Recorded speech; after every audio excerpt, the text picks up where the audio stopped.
YouTube viewers அனைவருக்கும் வணக்கம். இன்றைக்கி நம்ம இந்த வீடியோவில் விருச்சிக ராசிக்கான குரு பயிற்சி பலன்கள் பற்றி பார்க்க போகிறோம்.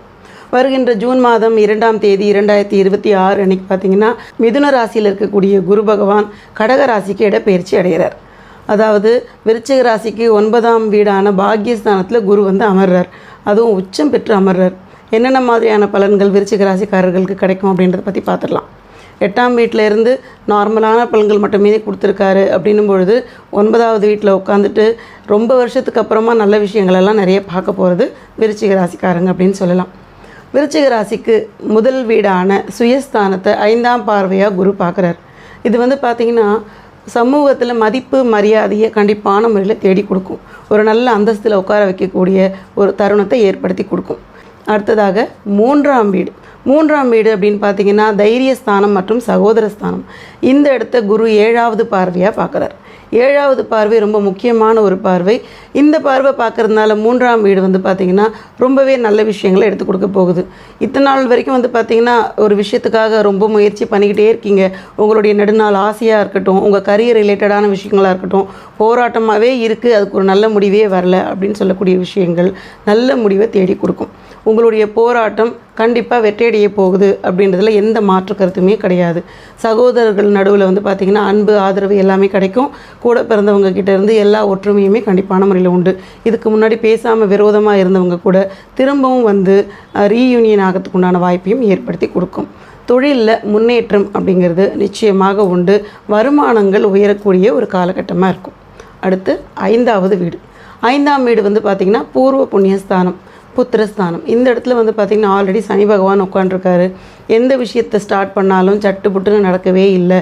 அதிகபட்சமான தடைகளை பார்த்துக்கிட்டே இருக்கக்கூடியது அது ஒரு சூழ்நிலையாக இருக்கு இல்லையா. 5ல் சனி இருக்கிறதுனால இந்த பிரச்சனைகள்லாம் எப்போ சரியாகும் அப்படின்னு நினைக்கக்கூடியவங்களுக்கு இந்த குருவுடைய 9ஆவது பார்வை அப்படின்னு பார்க்கும்போது சனியின் மேலே விழுது.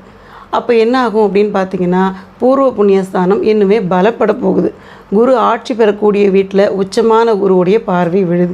இது இரட்டிப்பு பலன்களை கொடுத்தே தீரும். அதுலேயும் சனி அங்கே இருக்கிறதுனால அதிகபட்சமான நல்ல விஷயமா தொழில் மற்றும் வேலையில் அபார வெற்றியை கொடுக்கும்.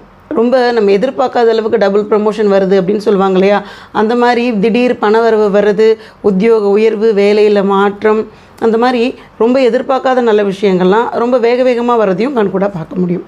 புத்திரஸ்தானம் அப்படிங்கிறதுனால ரொம்ப வருஷமாக குழந்தை பிறக்கலை அப்படின்னு காத்துட்ருக்க நபர்களுக்கு குழந்தை பாக்கியம் நிச்சயமாக உண்டு. குருவின் பார்வைப்பட புத்திர பாக்கியம் கண்டிப்பாக வரும். அதனால் வந்து பார்த்திங்கன்னா அதை நினச்சி கவலைப்பட வேண்டிய அவசியமே கிடையாது. அடுத்து பிள்ளைகள் பெற்றவங்க அப்படின்னு பார்த்திங்கன்னா பிள்ளைங்களால் பெருமைப்படக்கூடிய ஒரு காலம். பசங்க நல்லா படிக்கிறாங்க, அவங்களுடைய தேவைகள்லாம் நிறைவேற்றக்கூடிய ஒரு காலமாக இருக்கும். அவங்க கரியர் ரிலேட்டடாக நீங்கள் பிளான் பண்ணதெல்லாம் கண்டிப்பான முறையில் நல்லதாகவே நடக்கும். ஸோ இதெல்லாம் வந்து பார்த்திங்கன்னா குருவுடைய பயிற்சிக்கு அப்புறமா உங்களுக்கு பூர்வ ஜென்ம புண்ணியம் அப்படிங்கிறது கரெக்டான முறையில் ஆக்டிவேட் ஆக போகுது. இப்போ சொந்த தொழில் புதுசாக செய்யணும்னு பிளான் பண்ணவங்களுக்கும் அது ரிலேட்டடான இஷ்யூஸ்லாம் இருக்கும் இல்லையா. நிறைய தடைகள் வருது, நம்ம ஸ்டார்ட் பண்ணாவே மேலே பிரச்சனைகள் தான் வருது, ஈஸியாக போகலை அப்படின்னு நினைக்கக்கூடிய நபர்களுக்கு எந்த தடைகளும் இல்லாமல் சட்டுப்புட்டுன்னு ஒரு நல்ல விஷயம் நடக்கணும்னா குரு பயிற்சி வரைக்கும் காத்திருங்க. கண்டிப்பான முறையில் நல்ல விஷயங்கள் நடந்தே தீரும். 9ஆம் வீடு உச்சமாக உட்கார்ந்துருக்கார். அதுவும் பார்த்திங்கன்னா பாக்யஸ்தானம் மற்றும் பித்ருஸ்தானம். பாக்கியங்கள் நம்ம வந்து பார்த்திங்கன்னா நிறைய புண்ணியம் பண்ணியிருந்தால் தான் பாக்யஸ்தானத்தில் வந்து நிறைய நல்ல கிரகங்கள் உட்கார்ந்து நம்ம பிறப்பு கட்டத்திலே இருக்கும் அப்படின்னு சொல்லுவாங்க.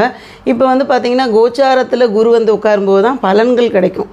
அது ரீதியாக பார்க்கும் பொழுது நமக்கு பண வரவுகள் அதிகபட்சமாக வரத்துக்கான சூக்ஷமமே குரு 9ல் வந்து உட்கார்றது, இல்லைன்னா பார்வை செய்கிறது.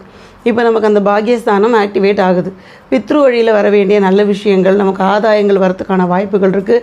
பித்ருவுக்கு செய்ய வேண்டிய நல்ல கர்மங்கள்லாம் கரெக்டாக செஞ்சுட்டே இருங்க. அப்பா அம்மா இருக்கிறவங்க அவங்கள நல்லபடியாக போஷித்து பார்த்துக்கோங்க. இதெல்லாம் கரெக்டாக செய்யக்கூடிய நபர்களுக்கு நிறைய நல்ல விஷயங்கள் அடுக்கடுக்கான முறையில் வந்துக்கிட்டே இருக்கும். அடுத்து 9ஆம் வீட்டில் உட்காந்துருக்க குரு பகவான் 10ஆம் வீட்டையும் பார்வை செய்வார். அதனால் தொழிலில் அமோகமான வெற்றி வரப்போகுது அப்படின்றதுல எந்த மாற்று கருத்துமே கிடையாது. நிதானமாக இருங்க. தொழில் மற்றும் வேலை செய்யக்கூடிய நபர்களுக்கு மாற்றம் வேணும்னு எதிர்பார்த்திங்கன்னா இந்த குரு பயிற்சி நல்ல முறையில் மாற்றங்கள் ஏற்படுத்தி கொடுக்கும். அதுக்கு நீங்கள் செய்ய வேண்டியது என்னென்னு பார்த்தீங்கன்னா பெற்றோர்களை நல்லா பார்த்துக்கணும், உடன் பிறந்தவங்களை நல்லா பார்த்துக்கணும். அதோட குலதெய்வத்தை மறக்கவே கூடாது. எந்த ஒரு கிரகங்கள் நமக்கு நல்ல வழியில் நமக்கு உதவி செய்ய போகுது அப்படின்னாலும் நமக்கு முதல்ல குலதெய்வத்தோட அனுகிரகம் கிடைக்கும். அந்த அனுகிரகம் கிடைக்கணுன்னா மாதத்தில் ஒரு நாள் பக்கத்தில் கோவில் இருந்தால் போய் பாருங்கள். அப்படி இல்லைன்னா வீட்லேயே அவங்களுக்காக நைவேத்தியங்கள் பண்ணி மாதத்தில் ஒரு தடவை விளக்கேற்றி வழிபாடு பண்ணுங்கள். அவங்கள நினைவு கூர்ந்தாலே அளப்பரிய நல்ல விஷயங்கள் கிடச்சிக்கிட்டே இருக்கும். அதோடு சேர்த்து இப்போ சுபகிரகமாக இருக்கக்கூடிய குரு பகவான் வராரு இல்லையா, அதனால் மாதத்தில் ஒரு வியாழக்கிழமை இந்த பிரகஸ்பதின்னு சொல்லக்கூடிய நவகிரகங்கள் இருக்கக்கூடிய குரு பகவானுக்கும் தட்சிணாமூர்த்திக்கும் 2 விளக்கேற்றி வழிபாடு பண்ணுங்கள். அமோகமான வெற்றிகளை உடனே பார்க்க போகிறீங்க. இந்த வீடியோ உங்களுக்கு பிடிச்சிருந்தா லைக் பண்ணுங்கள், ஷேர் பண்ணுங்கள், சப்ஸ்கிரைப் பண்ணுங்கள். டவுட் இருந்தால் கமெண்ட் பண்ணுங்கள். நன்றி, வணக்கம்.